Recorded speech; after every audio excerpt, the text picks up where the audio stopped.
Persona 4 is a JRPG with many different offensive options. Normal attacks, status ailments, physical skills, magic skills with light, dark, wind, lightning, fire, and ice elements. But what if you ignored all of these except for one? What if you only used cool attacks? Can you beat Persona 4 Golden with only ice damage? I'm about to find out.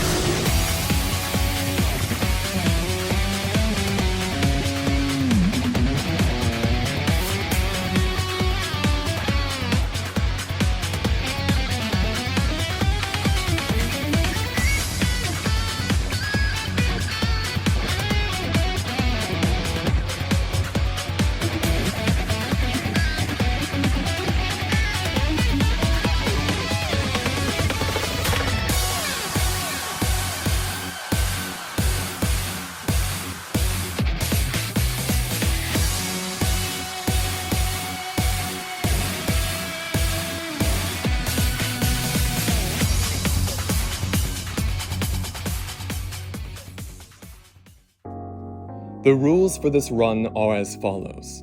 Fresh save, no New Game Plus. Only ice attacks, whether from ice skills or ice-specific items. All-out attacks and follow-up attacks are allowed. Sure, they aren't exactly ice attacks, but I'll only be using them on enemies with ice weaknesses anyway, so I think it's fine. Repel skills and items are allowed as that is the enemy damaging themselves. If any of my party members are inflicted with rage or confusion, and they automatically use a non-ice attack, that's okay, but I cannot intentionally inflict rage on myself. Difficulty will be set to very hard with exception to experience and yen. These will be set to normal. The run will start when I enter the first proper dungeon, Yukiko's castle, and obtain either a bufu skill card or a persona that naturally has bufu. I'm also not really going to talk about the story that much, but there will be minor spoilers when it comes to boss names, but nothing that would ruin a blind playthrough much. So I name my character and start the long prologue that I will be skipping over entirely because it's all just story. Oh, 写真より男前だな. And the one boss I do fight, well, I don't have access to ice at that time, so yeah. It didn't take too long for me to get a bufu skill card, so I was quick to put that on Izanagi right away. Though in my efforts to obtain a snuff soul item so I'd have enough SP to beat Shadow Chie, I unfortunately died, which undid all of my progress up to that point. The next time, I obtained a Snuff Soul rather quickly. However, a bufu skill card was nowhere in sight. Instead, I got an Apsaurus, which naturally learns bufu at level 7. Looks like we're grinding today, boys. Well, eventually I did get her to level 7, and now I can properly start this challenge run. Finally. These are my party members' levels, and these are my persona stats. For this boss, I just use bufu on every one of the protagonist's turns, and either guard or heal with Yosuke, focusing more on healing the protagonist. Now, Shadow Chie has access to Matsuo, which is an AoE electric attack. Electricity is Yosuke's weakness, but as long as he's guarding, Shadow Chie won't get a one more. She also has access to a single target physical attack, which isn't a huge issue, and another AoE magic skill, Mabufu. But this one deals ice damage. I'm taking paltry damage from it though, so I'm not worried about it. I think after the first time she uses Matsuo, she'll only use it again if you exploit her weakness, that being wind. Because on any other playthrough, she'll use Matsuo like there's no tomorrow. But on this run, she just spams Mabufu instead. Since I had to grind so much to get Apsaurus to level 7, I actually have enough SP to beat Shadow Chie without needing to use an item to restore it. So yeah, after a fairly easy fight, Shadow Chie gets put on ice.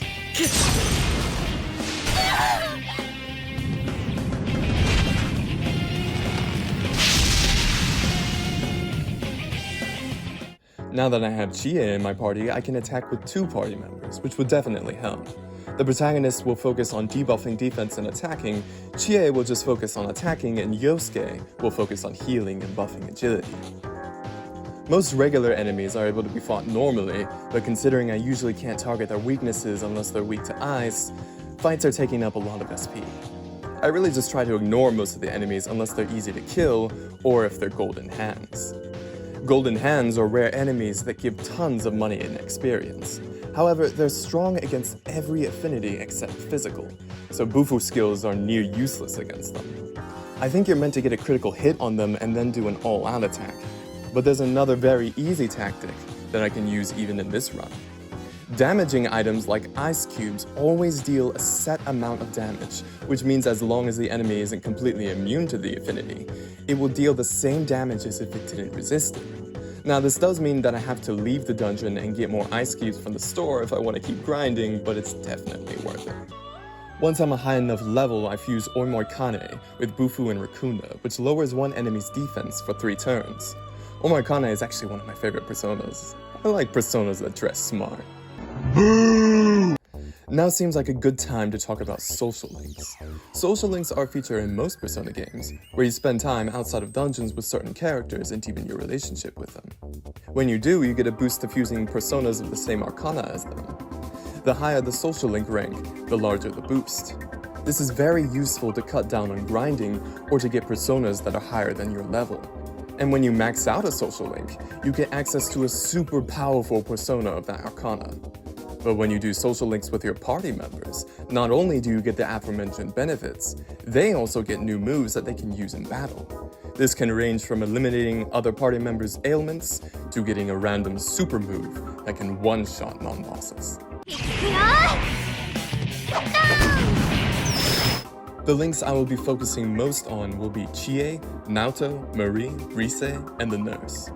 Chie and Naoto because they will be my endgame party members, Rise for her support skills, Marie because you have to max her link to get the true golden ending, and the nurse because she'll give me access to Beelzebub, one of the best ice personas for the endgame. I will also rank up Yosuke and Yukiko a bit before they get replaced, but beyond that, I'll just level up whichever social links I feel like. This might be a challenge run, but I'm also playing the game for fun, so I'll not be min-maxing too much. I want to keep things challenging after all. Now we move on to the mid-dungeon mini-boss, the Adventure Knight. By the way, you might notice skips in the footage you're seeing. Well, I'm playing on the Switch, and instead of using a capture card like a normal person, I decided to use the Switch's own recording feature and manually record every 25 seconds. I don't recommend it if you can avoid it. Anyway, the Avenger Knight is quite a bit tougher than Shadow Chie, and even though I have 3 party members now, he's still very tanky and he hits hard, especially when he charges up. But luckily he only uses physical attacks, so as long as he doesn't get a critical hit, he won't get a 1 more. My strategy is to debuff its defense and attack with the protagonist in Chie, while Yosuke buffs the party's agility and heals. As long as I'm sufficiently healed, I can focus entirely on offense with the protagonist in Chie, except when the knight charges up. I make sure to guard when that happens, because he'll probably one-shot me otherwise. He also has access to Poison Strike, which is a physical attack that poisons you, obviously. I don't really have any poison curatives though, so instead I'll just try healing the damage it deals. This fight actually goes surprisingly well. I know there have been times when he just destroys me in the past, but this time RNG was on my side. And though the Avenger Knight does get very heated towards the end, he eventually cools down.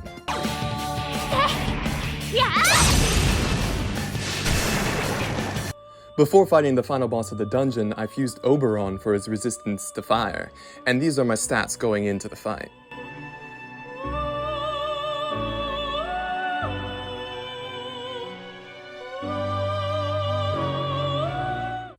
Shadow Yukiko is weak to ice, so on top of dealing extra damage, I can also do an all-out attack, which saves a bit of SP.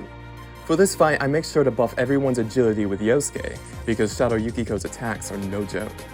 Plus she uses fire attacks, which is Chie's weakness. Thankfully, I got some armor that raises evasion to fire for Chie. Unfortunately, if you hit Shadow Yukiko with ice, she'll put up a shield which temporarily gives her resistance to it. I usually took this opportunity to buff and debuff, playing very passively because I know one wrong move can end the fight pretty quickly. When there's a banner that says, Shadow Yukiko has a passionate stare, that means she's about to use Burn to Ashes, which as the name would suggest is a very powerful AoE fire attack. We want to guard when that happens, especially on Chie. Another attack I'm cautious of is Double Fangs, a physical skill that hits twice. This almost killed the protag and I had to use a rare bead item to heal him. Once she gets down to half health, she summons Charming Prince, which can heal Yukiko. He's not weak to ice, which means I can't get an all-out attack on Shadow Yukiko anymore until I deal with him. He can also use Silence, which can be pretty bad because then we basically can't do anything if that happens. He does inflict silence on Chie, but I can remove that with items. Instead of attacking the prince, I keep focusing on Shadow Yukiko. The prince can be pretty annoying because he can heal Yukiko, but he can't out-heal our damage.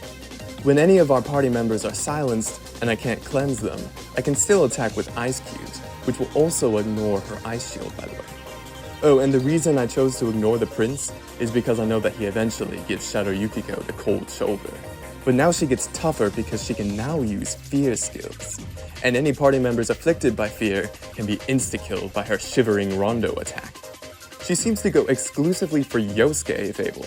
Instead of cleansing fear, I just let her kill him and then revive him afterwards. The protagonist is out of SP, so I have to refill it with a soul tomato because I'm out of ice cubes. Shadow Yukiko can also use burn to ashes whenever, without warning, which is terrifying, but luckily Chie gets a clutch dodge. This is a pretty tough fight, but I still managed to put out her flames.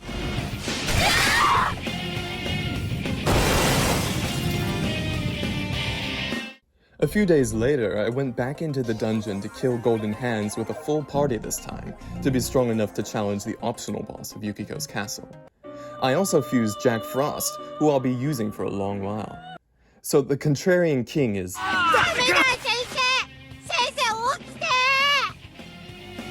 For the next dungeon, I now have access to the Fox, which is important because the Fox can restore SP for a fee. That's right, even foxes are becoming capitalists now. I'm escaping to the one place that hasn't been corrupted by capitalism. Okay. Slaves! The next dungeon, Kanji Sana, is more of the same so long as So long as I'm careful not to engage with any enemies that are too dangerous, I'll have nothing to worry about. Oh, and the Golden Hands take twice as many items to kill here, but I came prepared.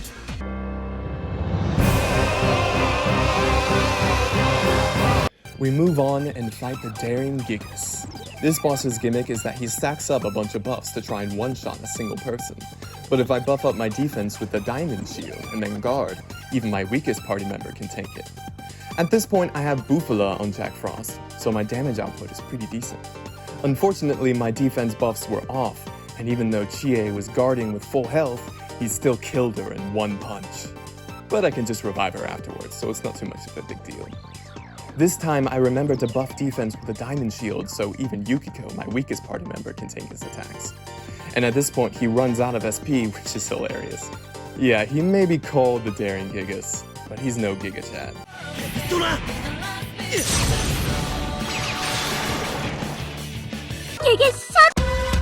Alright, here are my stats going into the final boss of the dungeon. Shadow Kanji is accompanied by Nice Guy on the left and Tough Guy on the right. Nice Guy will buff Shadow Kanji's defense and Tough Guy's offense, and he can also heal them, so basically we want to get rid of Nice Guy as soon as possible. Luckily he's weak to ice, which should make disposing of him swift and easy. Tough Guy on the other hand is immune to ice, and though we can remove his immunity via Ice Break, it just doesn't seem worth it to me, so we'll just ignore him instead. His attacks aren't nearly as vicious as Shadow Kanji, so focusing all our effort on beating the main boss seems to be the best strategy here. Shadow Kanji has two status attacks. The one that targets males is poison, and the one that targets females enrages them, causing them to take more damage and forces them to attack with their weapon. He also has electric attacks, and if he hits Yosuke with it, he'll put an ice shield on Nice Guy, which makes killing him a bit of a pain. Oh, and Ice Break doesn't negate Ice Wall for anyone wondering. Once Nice Guy goes down, we can focus all attacks on Shadow Kanji. Yukiko is also a godsend in this fight as she's able to do a full party heal, and she can also cleanse some status effects like Rage. So long as I cure Yukiko, she can cure Chie, and whenever my party is fully healed, I can use items with her like Diamond Shield. Shadow Kanji hits Yosuke with lightning, and then drains the protagonist's SP, which is frustrating, but it should be fine as long as that doesn't keep happening. Later in the fight, Kanji uses Fanatical Spark and hits Yosuke, which leads him to drain my SP again, which forces me to refill it with items. He hits Yosuke again with Fanatical Spark, but I guess since the protagonist is out of SP, he decides to buff his critical hit rate with... If he crits anyone and gets to one more, it's pretty much game over. But he's really low on health, so I throw an ice cube at Kanji's face.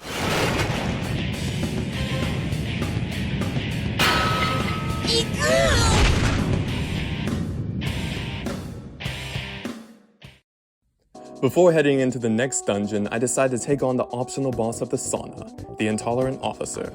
This boss is kinda just a beefed up normal enemy. There's not much to say about it, though I did get Mind Charge on Jack Frost, which more than doubles the next magic attack, so he deals incredibly high damage to it. The boss also does a lot of damage, but unfortunately for him, Chie is here to chew meat gum and kick ice, and she's all out of meat gum.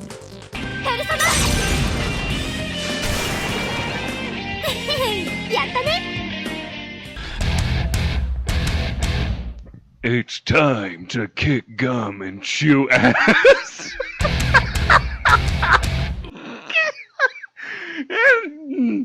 and I'm all ass. So starting in Risei's dungeon, the golden hands are now completely immune to ice. But I can use Ice Break to negate that.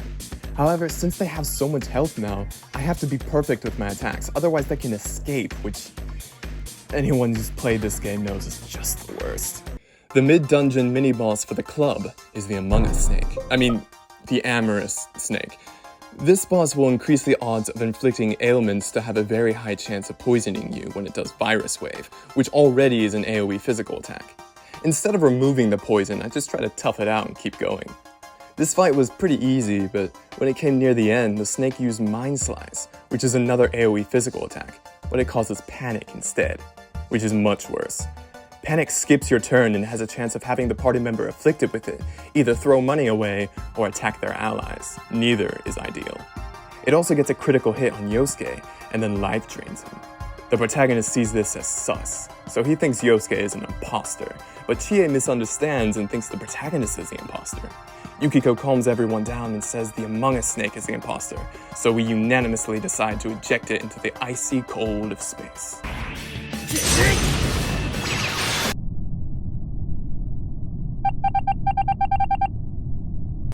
Alright, here are my stats for the next fight. I now feel ready to break the ice with Shadow Risei. Like always, I start off with some buffs and debuffs, and then I start attacking. Shadow Risei has a variety of elemental attacks, but she usually focuses on one element at a time.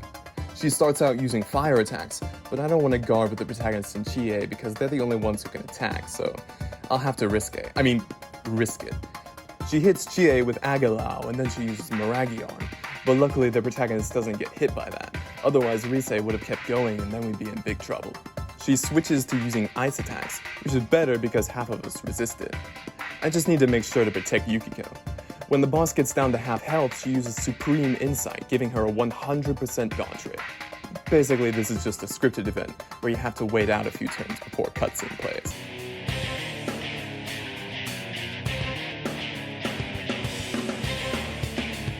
But we're not done yet because immediately afterwards, we have to fight Shadow Teddie, the boss I have been most looking forward to in this run, not only because we'll get another party member with ice attacks afterwards, but because there's one tiny little thing about this boss that will make this run interesting.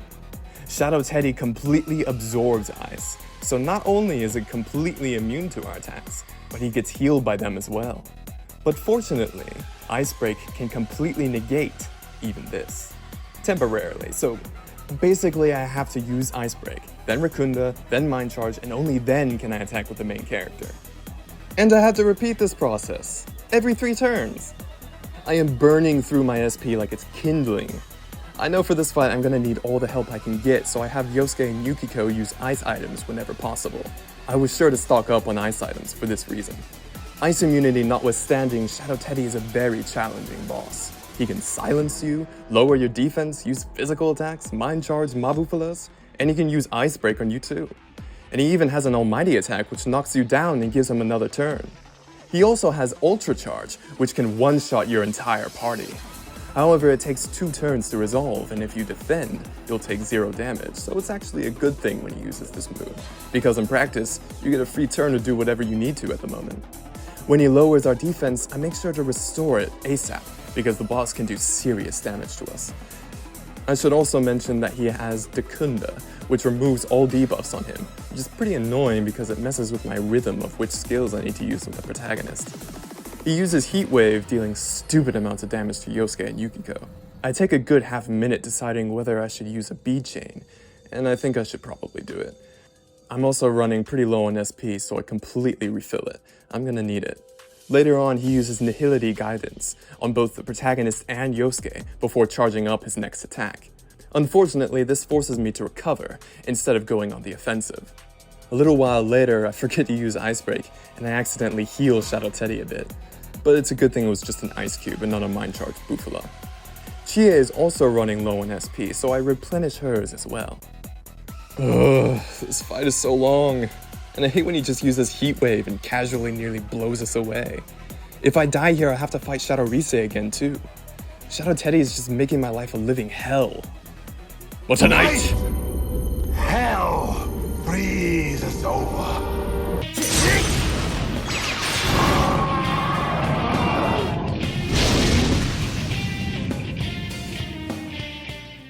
moving on to the gamer dungeon, we have Shadow Mitsuo.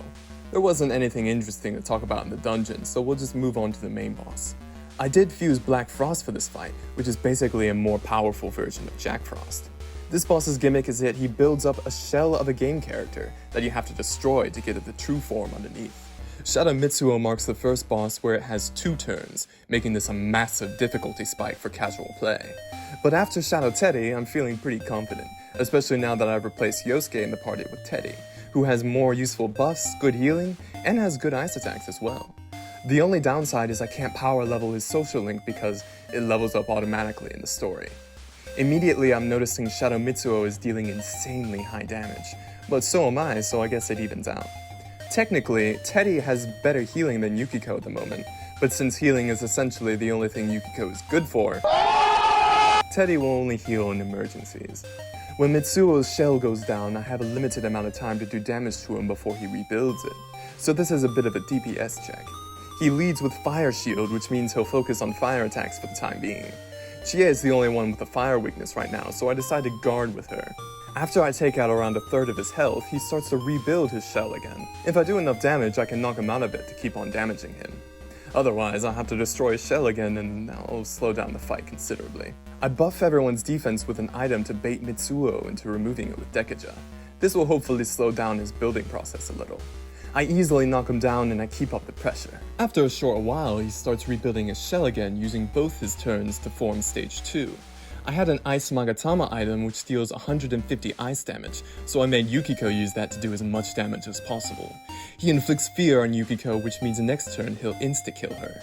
Chie snaps her out of it though. I just barely do enough damage to push Mitsuo to the ground so I can keep my offense streak going. He does hit the protagonist with fear, so that's a bit of a problem, but Yukiko can heal it before he does anything. Shadow Mitsuo is almost dead, but he goes for a Mazionga and hits Teddie for his weakness, granting him another turn where he does an almighty Megidola and nearly wipes out my entire party. Since he's low on health though, I decide to risk it and keep attacking. That ends up paying off, and we prevent Mitsuo from pressing continue. A few days later, I finally max out Chie's social link, which transforms her persona into a Sith Lord. A Sith Lord? So now her persona completely nulls ice attacks, and she gets a resistance to the light side as well. She still has a fire weakness in this version of the game, but she at least gets evade fire, which triples evasion to it. Before heading into the next dungeon, I go back into the Minecraft dungeon to kill some golden hands and challenge the optional boss with this persona. I also got a pretty ice new accessory, which increases ice damage by 30%. At the end of the dungeon, it's time to challenge the escapist soldier. I'm not sure why it's called that, but it hardly matters because he won't be escaping from me. Heading into the next dungeon, the research lab, I encounter a ton of enemies immune to ice, which is a problem for my current persona because... yeah, this is why you never make a persona that isn't at least resistant to your main source of damage. After that embarrassment, I put a resist ice card onto Dis, and then it turned into null ice shortly afterwards. Fighting the mini-boss for this dungeon is a similar enemy to the optional boss of the previous dungeon, but this one is a lot tougher, has much higher defense and deals much more damage. But you know the drill by now. Keep the buffs up on your party, the debuffs up on the boss, guard when he charges up, attack when able, and then repeat. Keep doing this and he'll go down, no problem. What, were you expecting an ice bun? Nah, don't worry. I won't leave you out in the cold. Before I fight the main boss, I fuse Scotty, who eventually learned Bufu Dine, the second best ice attack. The final boss of this dungeon is Shadow Naoto. As far as difficulty goes, Naoto is a lot easier than Mitsuo, so this should be a breeze. Shadow Naoto does have access to Mute Ray, which drains SP, so I can see that becoming an issue. But with Chie's ultimate persona and Teddie now knowing Bufu Dine, my party is pretty stacked now. I have some agility boosting items which makes a lot of the boss's attacks miss, so I'm just annihilating Shadow Naoto right now. I do run out of those items eventually though, so I swapped to using magic reflect items instead. Shadow Naoto does hit Yukiko with her weakness and then buffs attack, defense, and agility with Heat Riser. I use Purifying Water to remove these buffs.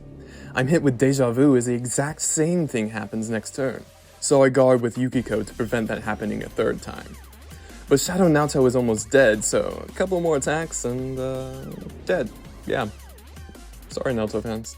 I got access to bike trips a while ago, which can let your companions learn new abilities. Unfortunately, I had to go on 5 bike trips before Chie learns Bufu Dine, which wastes a ton of time, but it's definitely worth it for this run. Fortunately though, Naoto only needs to go on 1 bike trip to learn Bufu Dine, so that's nice.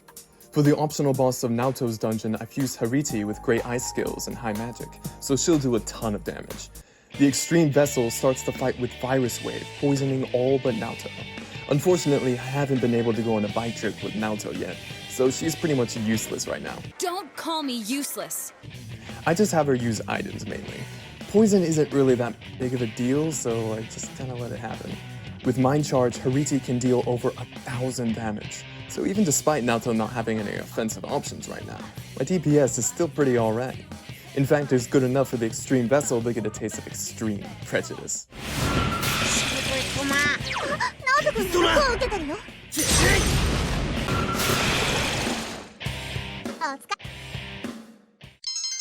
Once the boss is defeated, I get Algernon, a weapon for Naoto that gives +5 to all stats. Pretty much immediately afterwards though, I obtained Frost Shot, which increases ice damage by 25%. Overall, Algernon would probably be better, but I'll stick with Frost Shot to keep with the theme. Sometime later, I max out Marie's social link, so I now have access to the optional dungeon when it becomes available. I reached the stairway to the Heaven dungeon, and regrettably I forget to record most of the optional boss. And even when it died, Chie didn't step in. In fact, even the regular enemies give me some trouble in this run. I know I'm mostly just showing the bosses, but trust me, most of the difficulty for a run like this comes from the normal enemies. When you have a bunch of tanky enemies and you only have access to a single element, a lot of these fights just go from a joke on the normal playthrough to a nightmare. And remember, I'm playing on very hard, so if I die, I have to restart from my last save.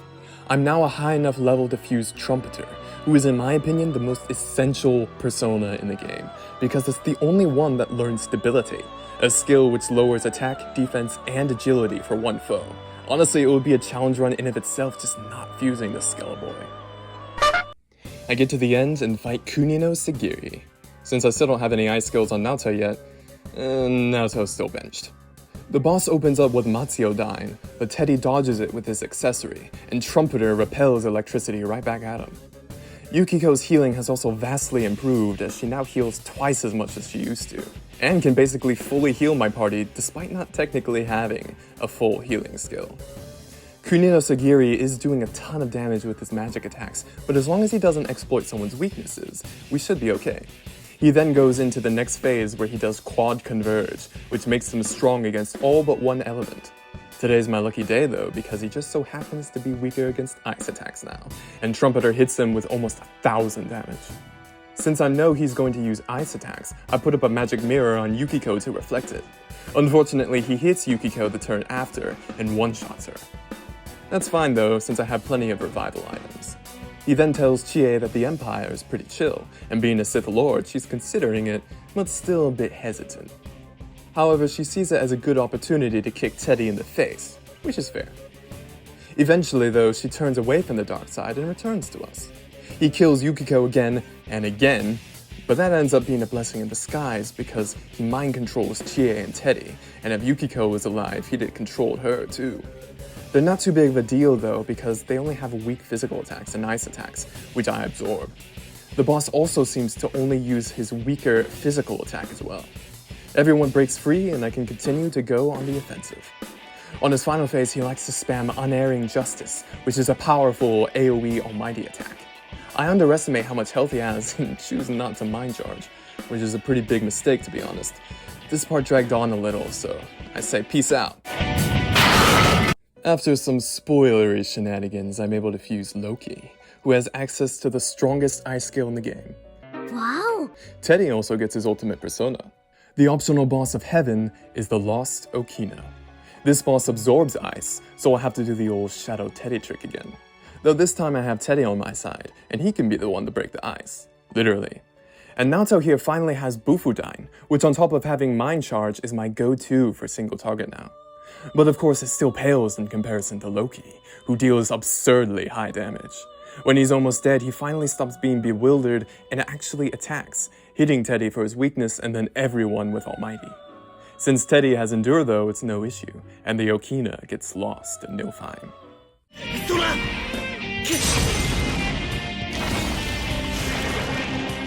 Heading to everyone's favorite dungeon with the baller music, we have Magatsu Inaba. Many of the enemies here are not very cool and they don't appreciate our frosty attacks, so I usually try to avoid them. I'm finally level 83, so I fuse Beelzebub, my endgame persona. Loki may have a better single target ice skill, but Beelzebub has better stats and affinities. And he just looks cool, I mean come on. I put a Resist Wind card on him, and shortly afterwards it becomes Null Wind, granting him immunity to every element except physical and light.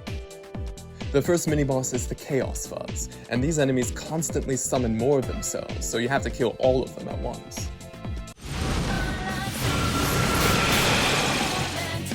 Wow! The next mini-boss, on the other hand, is a bit more challenging.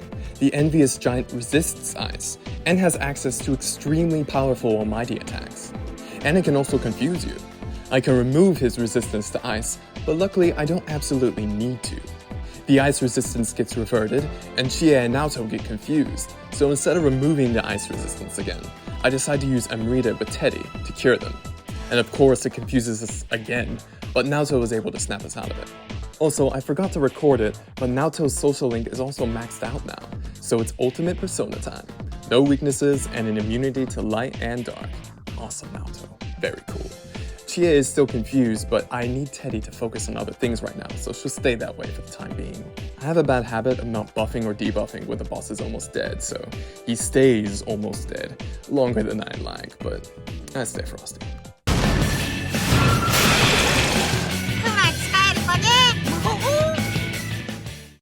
Before I go any further, I think it's high time we fight the Grim Reaper, as one does. These are my stats going in, if you're interested.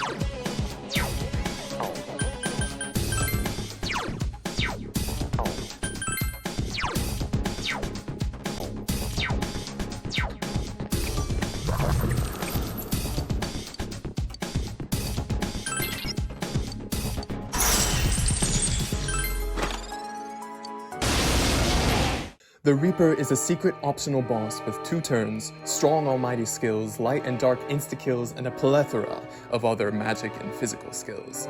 Since he has 2 turns, I have to apply debuffs to him twice as often, which is a bit annoying because it means I can rarely attack with the protagonist. I obtained quite a few homunculi, which are one-time use items that sacrifice themselves in place of your allies when they're hit with an instant kill attack, like light or dark. So I'll probably use a bunch of those in this fight.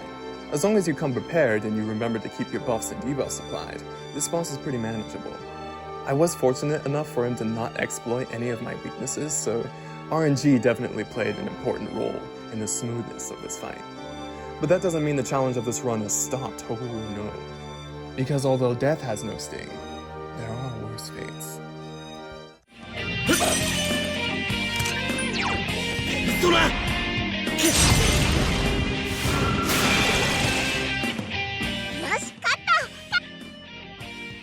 Okay, so this next fight is pretty spoilery. I blurred the fight so you don't have to, but I suggest you skip to this time if you haven't played the game, just in case. If you somehow get spoiled despite the blur, it could really ruin the enjoyment of your first playthrough. I'll also refer to the boss as Magatsu, for anyone wondering. Now, Magatsu opens the fight with Heat Riser, essentially nullifying Debilitate. But it's cool, I can just reapply as many times as I need. It later uses Evil Smile, inflicting fear upon most of my party. But Rise in this game is completely broken, and she just automatically removes fear from everyone. Even though Beelzebub does almost the same damage as Loki, and he has more defensive options to boot, I decide to attack with Loki instead, because I'm feeling particularly reckless today. Magatsu has some darkness attacks, but like I said before, I have some homunculi, as well as half my party resisting dark, so it's not really a problem. After a short while, Magatsu goes down, and we move on to the next fight. Next, we fight a giant eyeball named Amino Sagiri. This is another boss that has 2 turns, as well as super powerful skills. Elemental, physical, almighty, you name it. He starts off using single target skills, and then he uses Foolish Whisper later on and silences Chie. What is with bosses in this game silence? Like, I really feel like the other games didn't use that move as often. About halfway through the fight, he switches to using multi-target magic, but he hasn't been exploiting anyone's weaknesses so far. Once he gets lower than half health, he uses Bewildering Fog, temporarily granting him immunity to all attacks. And he spends his next 3 turns buffing himself up to prepare for a devastating almighty attack. Once the fog lifts, he uses Nebula Oculus, which puts us all at lower than half health, even with everyone guarding. But Teddie at this point has a full party, full healing skill, so anything that doesn't kill me only makes me not die. He uses Bewildering Fog again, but this time I can take more time to buff myself. Only buffs, no debuffs, as it's even immune to debuffs when the fog is active. Rise even joins in and gives everyone Mind Charge, which is exactly what I need. It hasn't used its eye laser yet, but I'm feeling pretty greedy after getting that Mind Charge. And I think I can take it down before it shoots me.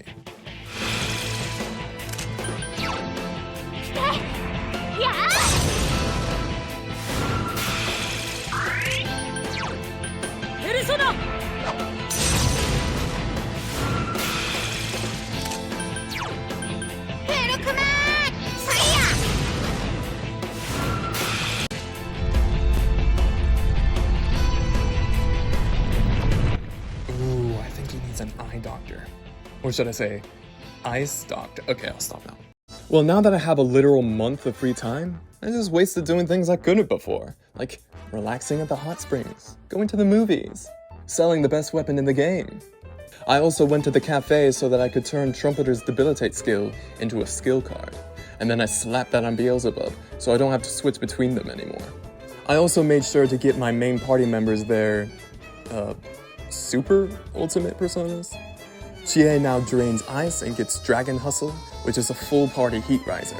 Rise gets Complete Analysis, which reveals all the enemy's affinities, even if you haven't fought them yet.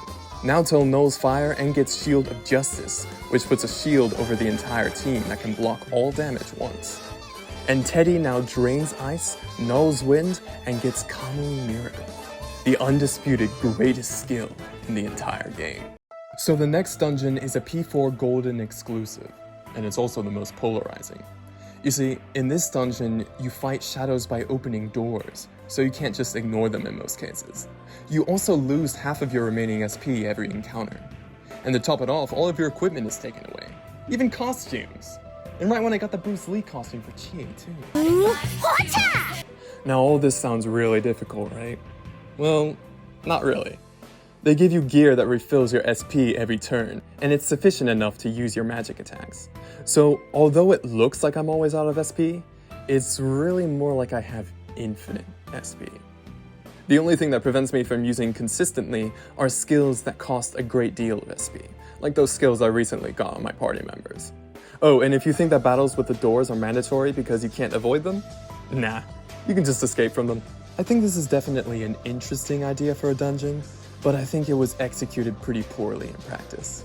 I am glad that it isn't the last dungeon though, because if it was, it would feel a lot like the end of Metroid Prime 3, where all the gear and upgrades that you accumulate over the course of the game is pointless in the final level.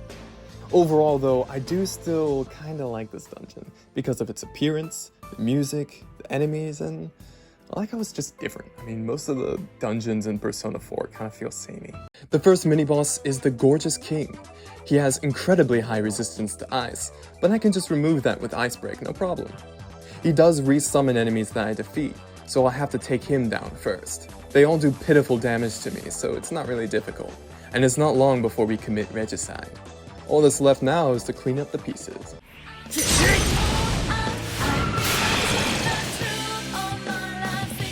Alright, now we have Heaven's Giant. He's completely immune to ice, but that's okay.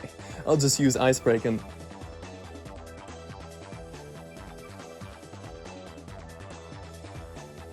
Oh.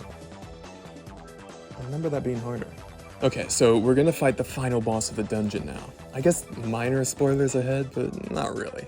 Here are my stats. Alright, now it's time to finally beat the ever-living crap out of Mary Sue. Oh, sorry about that. I of course meant Marie Sue. She starts the fight with Hot Lightning, putting Teddie on the ground. I start the fight with my usual buffs and debuffs, this time using Dragon Hustle, Chie. Marie uses Shell of Denial, and I'm not super familiar with this boss, so I don't really know what this does. So I'll just use Ice Break, just in case. Not really sure if that was necessary, but whatever. Once she gets down to low enough health, it triggers Phase 2.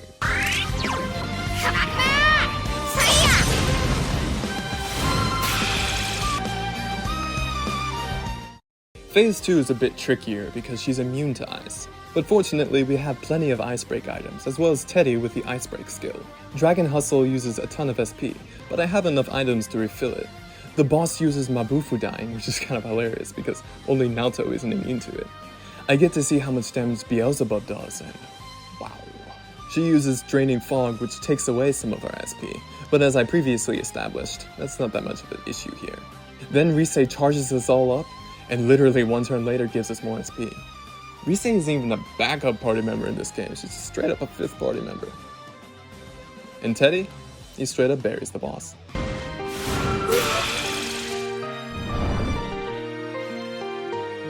Alright, the final dungeon of the game. The first mini-boss is the Neo Minotaur. He does a lot of damage, but his defense must be in the negatives, because he's practically made of straw. A glass cannon, if you will. Well, you know what happens when you freeze hot glass. The next mini-boss is the Sleeping Table, and look, you know the drill by now. These mini-bosses are a joke at this part of the game.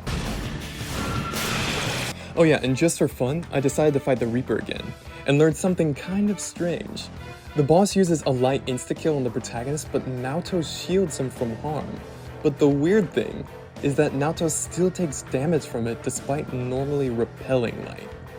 I just thought that was kind of interesting. Alright, the moment we've all been waiting for, the true final boss of the game, Izanami. She starts off using Matsuo Dying, but Teddie dodges and Beelzebub repels it back at her. Off to a good start. She's doing a lot of heavy almighty attacks, but with our setup, we can easily tank it. Rise gives us all Mind Charge, and we can end Phase 1, almost as quickly as it started. Or not. Similar to Shadow Rise, we have to wait out a few turns before a cutscene plays.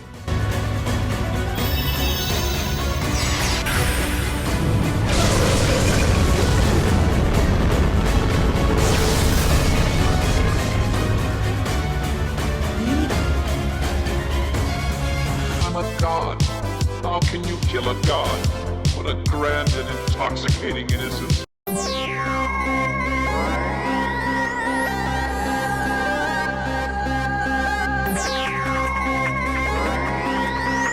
Phase 2 is where the fun begins. She gets 2 turns, and her attacks are much more powerful this time around. She starts off with Mind Charge and then lowers our defense, so I use Shield of Justice with Naoto to block her first attack. And then Rise comes and restores our defense. Izanami then lowers our agility, so I have Chie use Dragon Hustle again. The reason she can use that move so often is because she has an accessory that halves SP costs. She can use it 4 times instead of only 2. The boss tries to use Galgalum Eyes on Chie to try and insta-kill her, but because our agility is buffed, she easily dodges it. A little while later, Rise charges us up, and it's time to end this. Izanami uses 1,000 curses on the protagonist, but Chie sacrifices herself. She uses it again, but this time Naoto shields us. Next turn, same thing. Teddie takes the fall, and then with no one else, the protagonist and everyone else dies.